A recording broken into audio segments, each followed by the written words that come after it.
আসসালামু আলাইকুম। গৌরবশী কারিগরি শিক্ষা ইসলামী ব্যাংক ফাউন্ডেশন কর্তৃক পরিচালিত ইসলামী ব্যাংক ইনস্টিটিউট অফ টেকনোলজি, আমি Abu Bakar junior instructor electrical. তোমাদের সবাইকে অনলাইন ক্লাসে শুভেচ্ছা ও স্বাগত। কেমন আছো শিক্ষার্থীবৃন্দ? আশা করি সবাই ভালো আছো। আমরা আজকে অনলাইন ক্লাসে প্রথম পর্ব ইলেকট্রিক্যাল এর বেসিক ইলেকট্রনিক্স বইয়ের দ্বিতীয় অধ্যায় শুরু করব। দ্বিতীয় অধ্যায়ের নাম হচ্ছে সেমিকন্ডাক্টর সম্পর্কে ধারণা। আমাদের বইয়ের সাবজেক্টের নাম ইলেকট্রনিক্স, বেসিক ইলেকট্রনিক্স। আর ইলেকট্রনিক্সটাই সেমিকন্ডাক্টরের উপর নিয়ে, কারণ কন্ডাক্টর পুরোটাই হচ্ছে ইলেকট্রিক্যাল আর সেমিকন্ডাক্টর নিয়ে হচ্ছে ইলেকট্রনিক্স। ঠিক আছে, এই দুইটা ডিপার্টমেন্ট, এই দুইটা টপিকস নিয়ে জড়িত, তাই একটা অন্যটির সাথে ওতপ্রোতভাবে জড়িত। সেমিকন্ডাক্টরকে বিভিন্নভাবে সংজ্ঞায়িত করা যায়।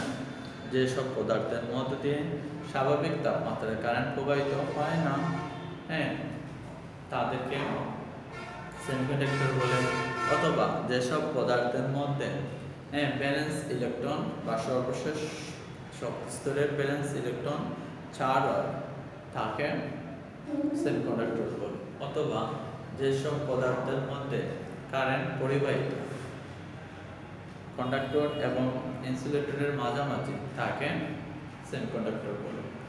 এই সেমিকন্ডাক্টরটা আসছে পদার্থকে যখন আমরা বিদ্যুৎ পরিবাহিতা অনুসারে শ্রেণীবিভাগ করব। পদার্থকে যখন আমরা বিদ্যুৎ পরিবাহিতা অনুসারে শ্রেণীবিভাগ করব, তখন তিনটাই প্রকারভেদ পাবো। একটি হচ্ছে কন্ডাক্টর, সেমিকন্ডাক্টর, ইনসুলেটর। আমাদের এই অধ্যায়টা বা এখানে সেমিকন্ডাক্টর নিয়ে আলোচনা করা হবে। তাহলে শুরুতে জেনে নিলাম যে আমরা সেমিকন্ডাক্টর কি।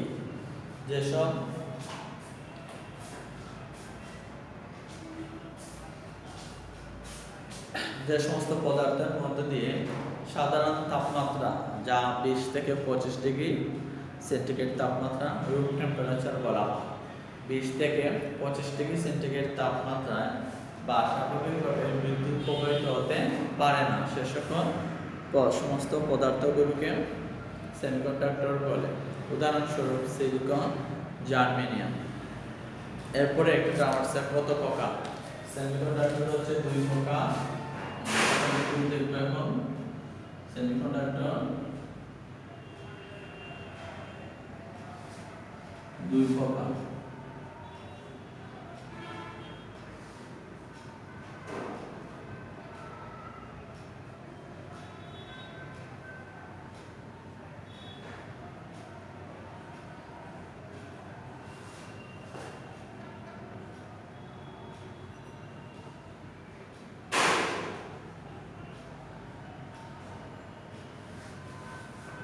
সেমিকন্ডাক্টর হচ্ছে দুই প্রকার, একটা হচ্ছে বিশুদ্ধ সেমিকন্ডাক্টর, অন্যটি ভেজাল সেমিকন্ডাক্টর।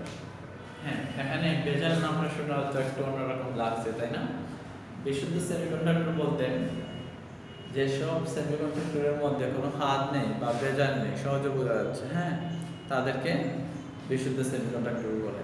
এখানে আমরা বলবো সিলিকন এবং জার্মেনিয়ামকে বিশুদ্ধ সেমিকন্ডাক্টর বলে। আর এই আমরা সেমিকন্ডাক্টরের কারেন্ট পরিবাহিতা কম, তাই না? খুবই কম। তাই এই বিশুদ্ধ সেমিকন্ডাক্টরের কারেন্ট পরিবাহিতা বাড়ানোর জন্য, বিশুদ্ধ সেমিকন্ডাক্টরের যেহেতু কোনো সাধারণ তাপমাত্রায় বিদ্যুৎ পরিবহন করে না, তাই এই বিশুদ্ধ সেমিকন্ডাক্টরের কারেন্ট পরিবাহিতা বাড়ানোর জন্য বাইরে থেকে একে সাপ্লাই দিয়ে একে কার্যকর করা হয়। অর্থাৎ বাইরে থেকে এই বিশুদ্ধ সেমিকন্ডাক্টরের মাঝে ভেজাল মিশ্রণ করা হয়। আর ভেজাল মিশ্রণের জন্য হয় 3G মৌল, নয় 5G মৌল যোগ করা হয়।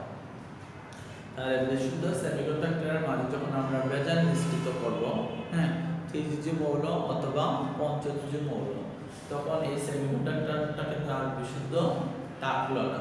বিনিময়ে এই ভেজাল মিশ্রণ করার ফলে আমরা কি পেলাম? এই সেমিকন্ডাক্টর দ্বয়ের কারেন্ট পরিবাহিতার মানটা বৃদ্ধি পেল। এটাই হচ্ছে আমার ভেজাল করার উদ্দেশ্য। তো বিশুদ্ধ সেমিকন্ডাক্টরের মাঝে ভেজাল হিসাবে ত্রিযুজি বা পঞ্চযুজি মৌল যোগ করে একে ভেজাল করা হয়। আর এই ভেজাল মিশ্রিত সেমিকন্ডাক্টরকে ভেজাল সেমিকন্ডাক্টর বলে। ভেজাল সেমিকন্ডাক্টর হচ্ছে দুই প্রকার, একটা হচ্ছে ভেজাল সেমিকন্ডাক্টর এটাকে আবার প্রকারভেদ করলে পাবো ইটা দুই নম্বরটা হবে এন। ঠিক আছে, তো সেমিকন্ডাক্টর দুই প্রকার, বিশুদ্ধ সেমিকন্ডাক্টর, ভেজাল সেমিকন্ডাক্টর। এই বিশুদ্ধ সেমিকন্ডাক্টর কোনগুলো? সিলিকন এবং জার্মেনিয়াম। এই সিলিকন ও জার্মেনিয়ামের সাথে যখন আমরা ভেজাল মিশ্রিত করব কারেন্ট পরিবাহিতা বাড়ানোর জন্য, তখন একে ভেজাল সেমিকন্ডাক্টর বলে। আর ভেজাল সেমিকন্ডাক্টর হচ্ছে দুই প্রকার, পি টাইপ এবং এন টাইপ। হ্যাঁ, বাকিটুকু আমরা বিস্তারিত পরে আলোচনা করব কিভাবে ভেজাল মিশ্রিত করব বা এর নামটা কি। তো এখানে বলে দিচ্ছি যে আমরা সেমিকন্ডাক্টরের সাথে ভেজাল হিসাবে ত্রিযুজি এবং পঞ্চযুজি মৌল যোগ করছি, তাই যখন ত্রিযুজি মৌল বিশুদ্ধ সেমিকন্ডাক্টরের সাথে যখন ত্রিযুজি মৌল যোগ করব তখন তার নাম হয়ে যাবে পি টাইপ সেমিকন্ডাক্টর। আর যখন বিশুদ্ধ সেমিকন্ডাক্টরের সাথে আমরা পঞ্চযুজি মৌল যোগ করব তখন তার নাম N type semiconductor.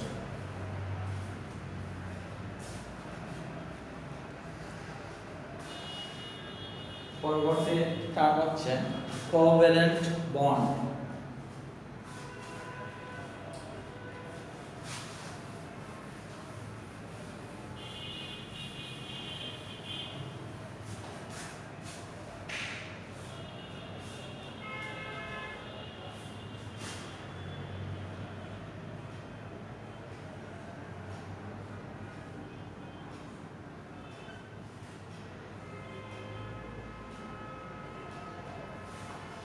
Covalent bond কি? সমযোজী বন্ধন। সমযোজী বন্ধনটা কি?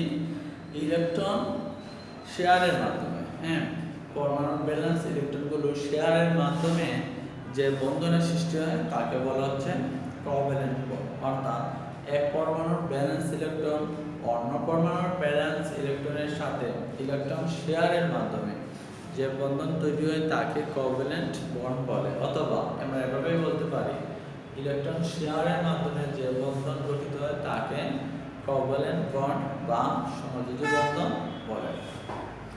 তো এই ইলেকট্রন শেয়ারের মাধ্যমে একটা তোমাদের প্রশ্ন আসছে, ব্যালেন্স ইলেকট্রনটা কি? ব্যালেন্স ইলেকট্রন কি? 2n² এর সূত্র মতে অনুসারে আমরা ইলেকট্রনকে যখন বিভিন্ন কক্ষপথে অবস্থান করাবো, হ্যাঁ, তখন শেষ কক্ষপথে ইলেকট্রন সংখ্যাই পরমাণুর ওই পরমাণুর যোজ্যতা নির্দেশ করে।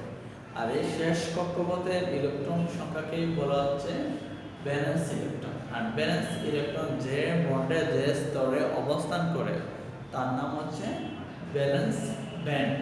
তাহলে সংক্ষেপে এটা বলতে পারি ব্যালেন্স ব্যান্ডের ইলেকট্রনগুলোকে, ব্যালেন্স ব্যান্ডে যে সকল ইলেকট্রন অবস্থান করে তাকেই বলা হচ্ছে ব্যালেন্স ইলেকট্রন। ঠিক আছে, তো ব্যালেন্স এক পরমাণুর ব্যালেন্স ইলেকট্রন আমরা একটা চিত্রকে দেখাই বিষয়টা।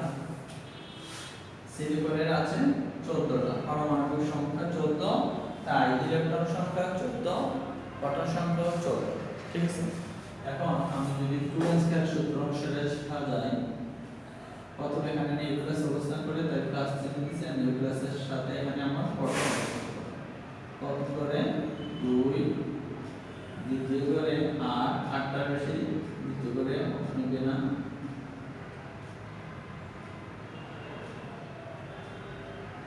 তৃতীয় করে প্রোটন 8টা।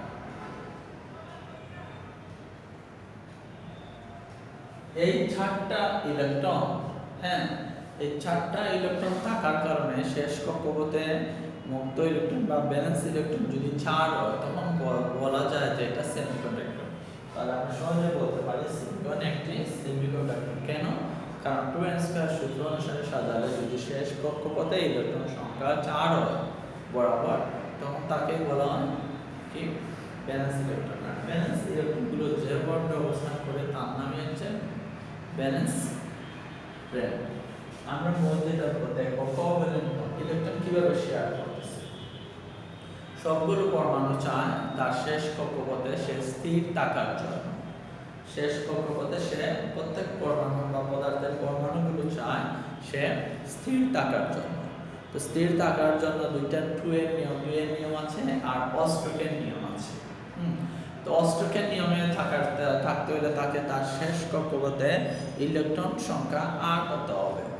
ইলেকট্রন সংখ্যা 8 হতে হবে। তাহলে দেখা যাচ্ছে যে সিলিকনের এই যে আমি আঁকলাম সিলিকন শেষ কক্ষপথে আছে 8টা। তাহলে সে অষ্টক পূর্ণ না। তাহলে সে রাসায়নিক যখন বিক্রিয়া করবে, হ্যাঁ, রাসায়নিক যখন বিক্রিয়া সে করতে চাইবে, কারণ সে চাইবে 8টা ইলেকট্রন নিয়ে আসতে অথবা এই 4টা ইলেকট্রন দিয়ে দিতে। যদি সে এই 4টা ইলেকট্রন দিয়ে দেয় তাহলে সে আর রাসায়নিক বিক্রিয়া করবে না, কারণ তার অষ্টক পূর্ণ হয়ে গেছে। দেখো এর আগে সে অলরেডি 8টা আছে। এইগুলো হচ্ছে রাসায়নিক বিক্রিয়ার আসক্তির মূল কারণ। যেমন কিছু কিছু পদার্থগুলো হচ্ছে যে নিষ্ক্রিয়, হ্যাঁ, যেমন হিলিয়াম, নিয়ন, আর্গন, ক্যাপ্টন, জেনন, রেডন। কারণ এগুলোর শেষ কক্ষ এগুলো অষ্টক পূর্ণ করা, তাদের কোনো রাসায়নিক আসক্তি নেই। এখানে দেখো সিলিকনের আছে 14। এইটা তো আমরা একটা পরমাণু দেখাচ্ছি, অনেকটা পরমাণু আগে সিলিকনের।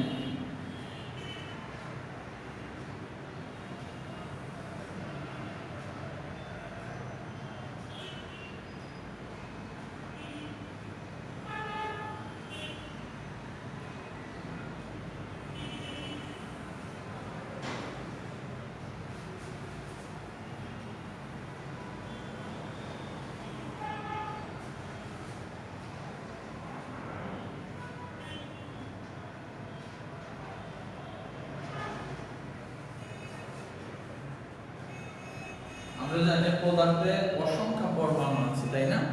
এখানে জাস্ট একটি মাত্র আমি পরমাণু আঁকলাম যেটার কি নাম শেষ কক্ষপথে ইলেকট্রন সংখ্যা আছে 4। অপর পাশে আরেকটা সিলিকন পরমাণু যার শেষ কক্ষপথে ইলেকট্রন কত হবে 4। যদি আমি এই 4টাকে এক করে দিতে পারি, শেয়ার করতে পারি, এই 4টা ইলেকট্রন যদি দ্বিতীয় পরমাণু ব্যবহার করতে পারে আর দ্বিতীয় পরমাণু 4টা যদি প্রথম পরমাণু শেয়ার করতে পারে, ভাগাভাগি করে নিতে পারে, তখনই কিন্তু কোভ্যালেন্ট বন্ড বা সমযোজী বন্ধন তৈরি হয়ে যাচ্ছে। দেখেন আমি পরের চিত্রে এখন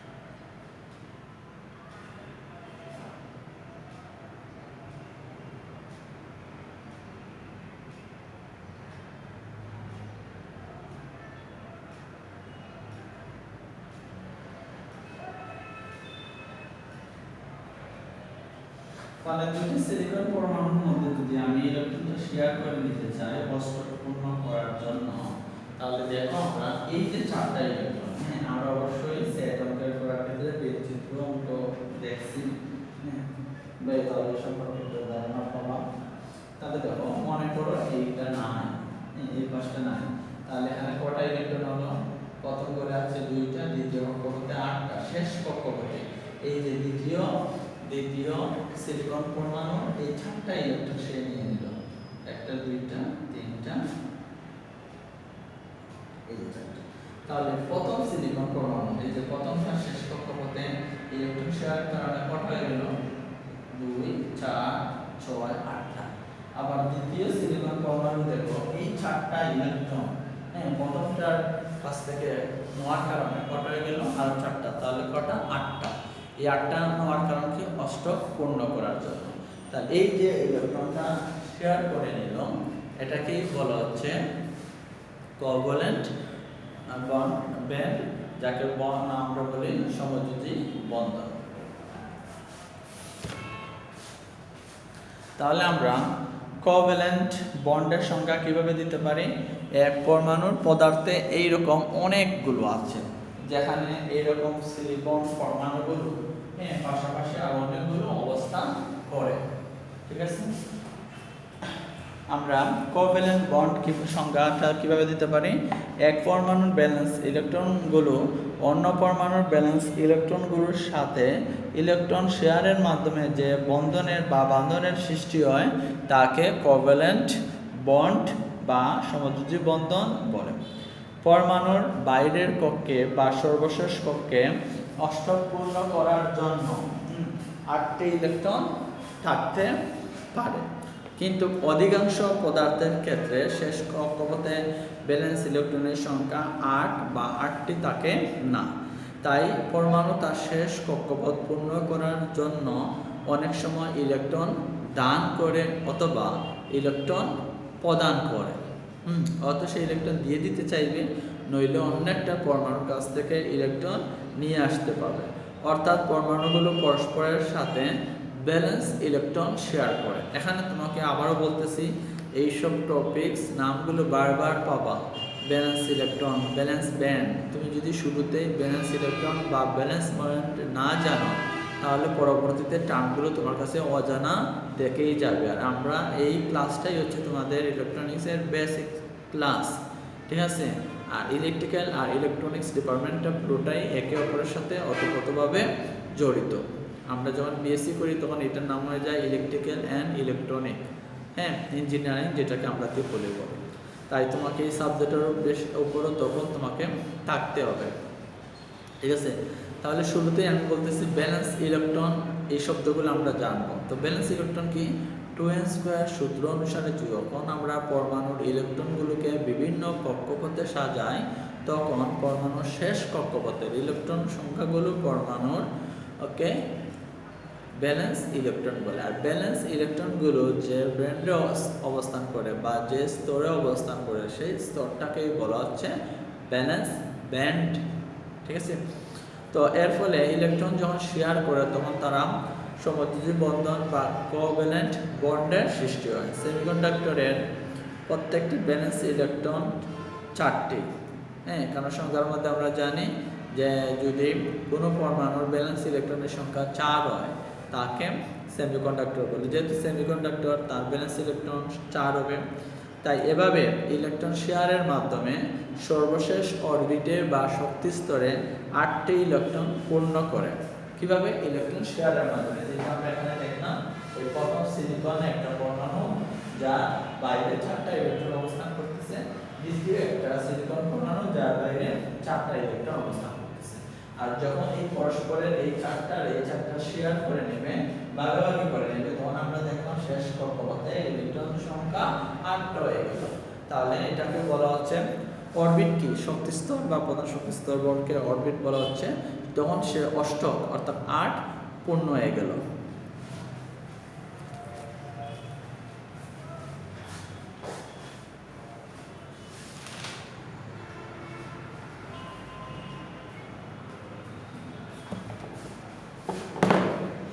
পরম শূন্য তাপমাত্রা -273 ডিগ্রি সেন্টিগ্রেড তাপমাত্রাকে পরম শূন্য তাপমাত্রা বলে।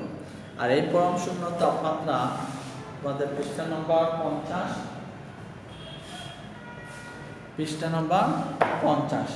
পরম শূন্য তাপমাত্রা সিলিকন এবং জার্মেনিয়ামের এনার্জি গ্যাপ হলো 0.72 ইলেকট্রোভোল্ট থেকে 1.1 ইলেকট্রোভোল্ট। আর পরম শূন্য তাপমাত্রা এদের ব্যালেন্স ব্যান্ড ইলেকট্রন দ্বারা পূর্ণ থাকে আর কন্ডাকশন ব্যান্ড খালি থাকে। এমতো অবস্থায় সেমিকন্ডাক্টরের উচ্চমানের রেজিস্ট্যান্স প্রদর্শন করে, কারণ যেহেতু কন্ডাকশন ব্যান্ডটি খালি, তাই এখানে কোনো উচ্চমানের রেজিস্ট্যান্স, যেহেতু রেজিস্ট্যান্স বেশি থাকবে তাহলে সেখানে অবশ্যই কারেন্ট বা পরিবাহীর মান কম হয়ে যাবে এবং এদের পরিবাহিতা খুবই কম থাকে। এর সময় সেমিকন্ডাক্টর ইনসুলেটরের ন্যায় আচরণ করে। এর জন্য বলা হচ্ছে যে সেমিকন্ডাক্টরের মধ্যে সামান্য পরিমাণ কারেন্ট প্রবাহিত হয়। আর যখন পরম শূন্যের উপরে অর্থাৎ -273 ডিগ্রি সেন্টিগ্রেডের উপরে তাপমাত্রা প্রয়োগ করা হয়, তখন তার রেজিস্ট্যান্স তাপমাত্রা যখন বাড়ানো হয়ে যায়, হ্যাঁ, তাপমাত্রা যখন বাড়ানো হয়ে যায় তখন রেজিস্ট্যান্সের মান কমতে থাকে। আর যেহেতু রেজিস্ট্যান্সের মান কমে যায় তখন কারেন্ট পরিবাহিতা বাড়ানো যায়। এর জন্য সেমিকন্ডাক্টরের তাপমাত্রা সহগ নেগেটিভ। নেগেটিভ কেন বলা হচ্ছে? কারণ তাপমাত্রা যখন বাড়ানো হবে তখন রেজিস্ট্যান্সের মানটা কমতে থাকবে। আর রেজিস্ট্যান্স বাধা যখন কমে যাবে, কারেন্ট প্রবাহে যখন বাধাটা কমে যাবে তখন এই বেশি পরিমাণ কারেন্ট আগের চেয়ে বা পূর্বের চেয়ে কারেন্টটা দ্রুততম হবে। ঠিক আছে, আগামী ক্লাসে আমরা 2.3 পরিবাহী, অপরিবাহী এবং অর্ধপরিবাহী সেমিকন্ডাক্টরের এনার্জি ব্যান্ড ডায়াগ্রাম নিয়ে আলোচনা করব। আজকের ক্লাস এ পর্যন্তই। সবাই ভালো থাকো, সুস্থ থাকো।